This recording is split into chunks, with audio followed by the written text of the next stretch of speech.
Lottery ले लो lottery, ये lottery ले लो, करोड़ों के इनाम वाली लॉटरी ले लो। आओ टिकट ले जाओ, अपनी किस्मत चमकाओ। लॉटरी ले लो लॉटरी, ये लॉटरी ले लो, करोड़ों के इनाम वाली लॉटरी ले लो। आओ टिकट ले जाओ, अपनी किस्मत चमकाओ। बहुत समय पहले सुंदरवन जंगल में टुनटुनी चिड़िया अपनी माँ टूनी चिड़िया के साथ रहा करती थी। टूनी चिड़िया बहुत ही गरीब थी। दूसरे पक्षियों के घरों में काम करके किसी तरह वो अपने घर का गुजारा करती थी। एक दिन टुनटुनी चिड़िया अपनी माँ से कहती है, माँ कितना अच्छा होता अगर हम लोग अमीर होते, अगर हमारे पास पैसे होते तो मैं गरीब पक्षियों की मदद करती। टुनटुनी, तेरे विचार तो बहुत अच्छे हैं, पर बेटा हमारे पास इतने पैसे आएंगे कहाँ से? यहाँ तो अपना गुजारा चलाना मुश्किल हो रहा है। चल अब तू ये फालतू की बातें बंद कर और स्कूल जा, मुझे भी काम पर जाने की देरी हो रही है। टुनटुनी चिड़िया बहुत ही नेक दिल चिड़िया थी। उससे गरीब पक्षियों का दुख देखा नहीं जाता था। इस तरह कई दिन गुजर गए। एक दिन टुनटुनी चिड़िया अपनी सहेली पिंकी चिड़िया के साथ जंगल में घूम रही थी। तभी उसे एक लॉटरी वाले की आवाज सुनाई देती है। लॉटरी ले लो लॉटरी, ये लॉटरी ले लो, करोड़ों के इनाम वाली लॉटरी ले लो। आओ टिकट ले जाओ, अपनी किस्मत चमकाओ। लॉटरी ले लो लॉटरी, ये लॉटरी ले लो, करोड़ों के इनाम वाली लॉटरी ले लो। आओ टिकट ले जाओ, अपनी किस्मत चमकाओ। लॉटरी वाले की आवाज सुनकर पिंकी चिड़िया टुनटुनी से कहती है, टुनटुनी, चल आज हम दोनों एक एक लॉटरी की टिकट खरीदते हैं और अपनी अपनी किस्मत आजमाते हैं। क्या पता ये लॉटरी हम दोनों में से किसी को लग जाए। पिंकी चिड़िया, ये सब बस कहने की बातें हैं। ये लॉटरी वॉटरी किसी को नहीं लगती।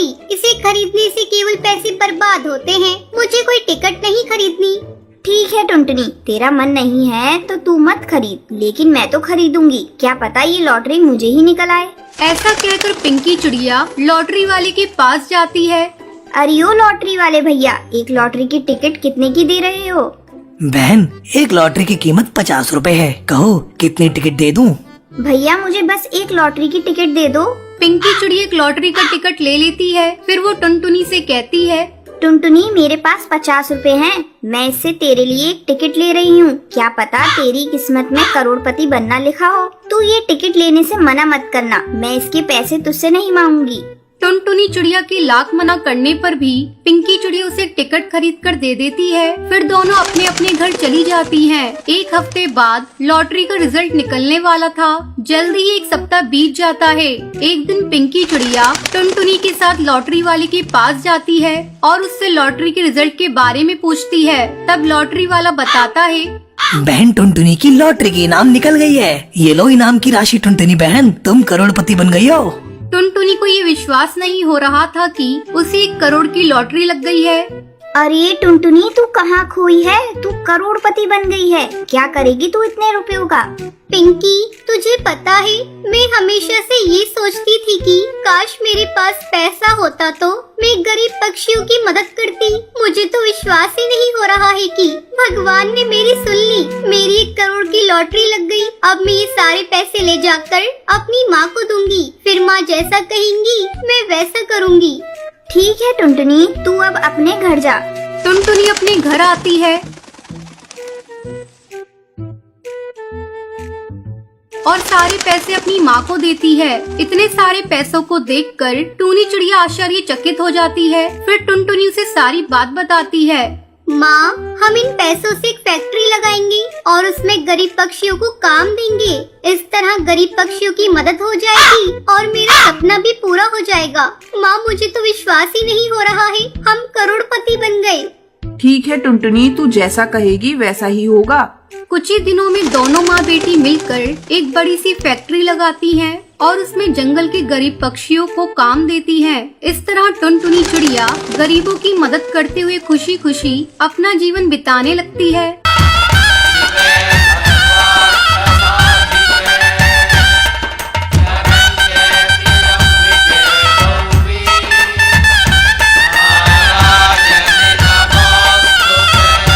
चंदनवन के जंगल में चिंकी नाम की चिड़िया अपने माँ बाप के साथ रहती थी। चिंकी का रंग काला था। उसके माँ बाप उसे ताने दिया करते थे। माँ, ये लो पानी, आज गर्मी ज्यादा है। तुम बाजार से आई हो ना तो प्यास लग गई होगी। ला दे, जा जाकर घर के काम देख। ठीक है माँ, मैं अभी जाती हूँ। अरे भगवान, इसके चेहरे पर लगाने के लिए क्रीम लाई भी हो या नहीं? क्रीम कैसी क्रीम? गोरा बनाने वाली क्रीम। इसका रंग काला है और मुझे यही चिंता सता रही है। ये अभी तो बच्ची है और बड़े होने पर कौन इससे शादी करेगा। हाँ जी, मुझे भी यही चिंता सताई जा रही है। इसका रंग इतना काला है कि इसके लिए कोई क्रीम बनी ही नहीं है। मेरी सहेली जब जब इसको देखती है तब तक मेरा मजाक उड़ाती है, इसलिए कहीं भी इसे लेकर साथ नहीं जाती। ये सब सुनकर चिंकी चिड़िया रोने लगती है।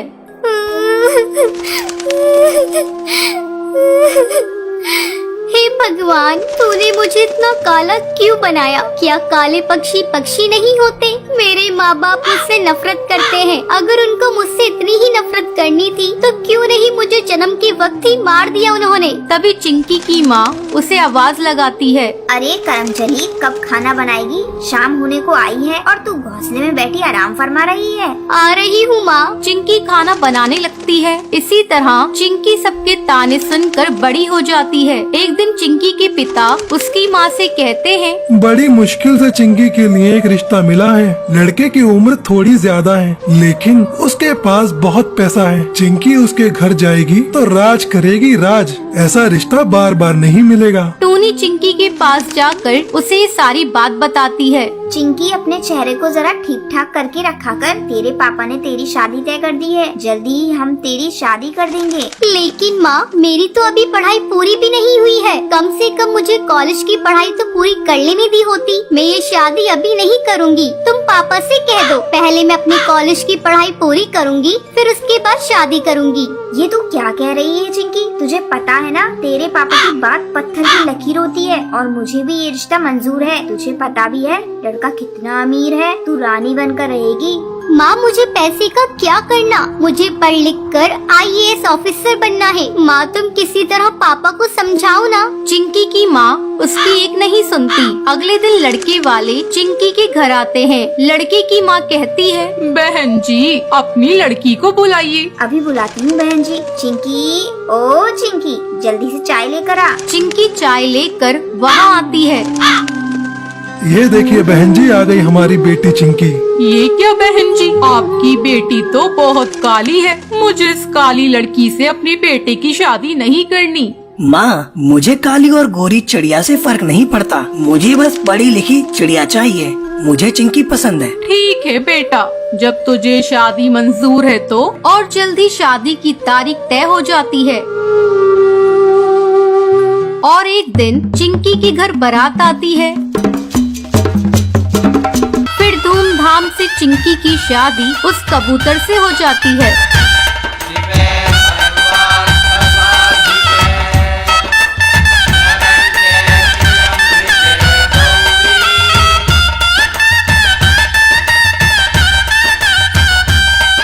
चिंकी अपने ससुराल जाकर खुशी खुशी रहती है।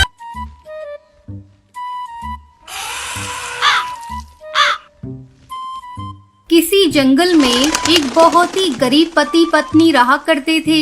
एक दिन टुनटुनी टुन्नू से कहती है, टुन्नू जी, लगता है इस बार अपने घोंसले की मरम्मत करवानी होगी। चारों तरफ से घोंसला टूट फूट गया है। क्या करूं? जब भी बारिश होती है मेरा मन डर से भर जाता है।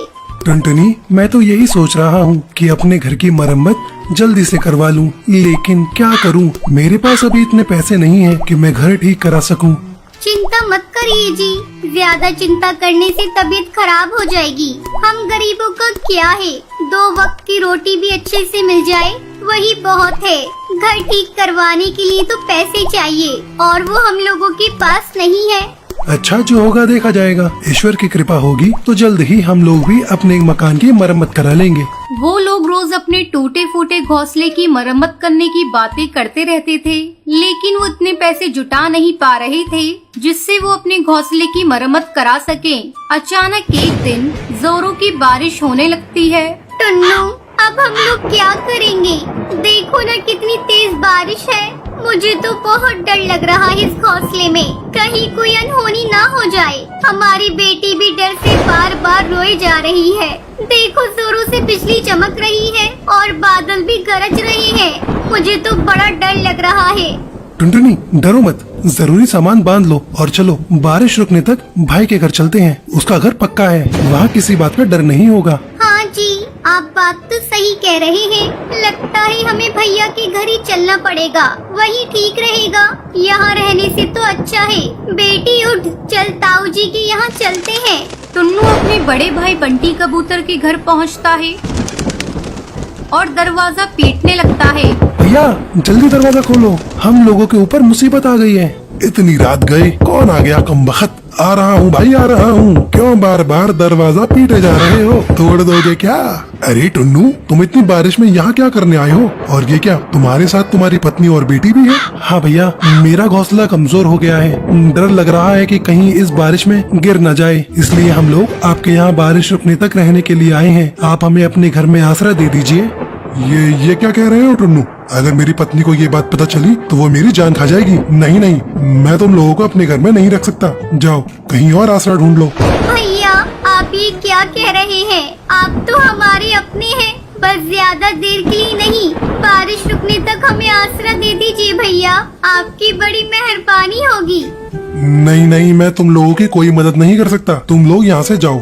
ये कहकर बंटी दरवाजा बंद कर देता है। हे भगवान, ये कैसी विडम्बना है। हमें अपना ही भाई आसरा नहीं दे रहा है। भगवान जल्दी से बारिश बंद कर दो। शायद भगवान ने इस गरीब की बातें सुन ली और बारिश थम गई। वो लोग अपने घर वापस जा रहे थे, तभी रास्ते में उन्होंने देखा कि एक पेड़ के नीचे एक धनवान कौवा निराश होकर खड़ा है। क्या हुआ भाई साहब, आप यहाँ उदास क्यों खड़े हैं? हाँ हाँ भाई साहब, क्या हुआ? क्या बताऊं, मेरी हवाई मोटर कीचड़ में धंस गई है और बंद हो गई है। अगर एक रात के लिए मुझे आसरा मिल जाता तो मैं कल इसे अपने नौकर को बुलाकर ठीक करा लूंगा। अगर ऐसी बात है साहब तो मेरे घर चलिए, लेकिन मेरा घर टूटा फूटा है। अगर आपको ठीक लगे तो आप एक रात गुजार लीजिएगा। अरे बहन, आप कैसी बातें करती हैं? घर टूटा फूटा हो या पक्का हो, आप मुझे अपने घर में आसरा दे रही हैं, यही बहुत बड़ी बात है। और आपसे तो मेरी जान पहचान भी नहीं है। ये कहकर फिर वो सभी टुनटुनी के घर की तरफ उड़ जाते हैं और कड़कनाथ सेठ एक रात टुनटुनी के घर गुजारता है और अगले दिन जाते समय वो कौवा टुन्नू को अपना कार्ड देता है। ये लो मेरा कार्ड, मेरी बहुत बड़ी फैक्ट्री है। मैं आपको वहाँ पर मैनेजर की नौकरी देता हूँ। आप जैसे नेक और ईमानदार पक्षी कम ही देखने को मिलते हैं। जितनी जल्दी हो सके आप आकर वहाँ पर काम संभाल लीजिए, मैं आपका इंतजार करूँगा। टुन्नू ये बात सुनकर खुश हो जाता है और 1-2 दिन के अंदर ही टुन्नू शहर जाकर सेठ की फैक्ट्री जाता है। टुन्नू, ये लो तुम्हारे नए घर की चाबी। फैक्ट्री के पास के पेड़ पर मैंने तुम्हारा नया घोंसला बनवा दिया है, तुम आज से वहीं रहोगे। और हाँ, अपनी पत्नी को भी यहीं बुला लो। ये खबर जब टुनटुनी को पता चलती है तो वो अपनी बेटी को लेकर शहर आती है और वो सभी खुशी खुशी रहने लगते हैं।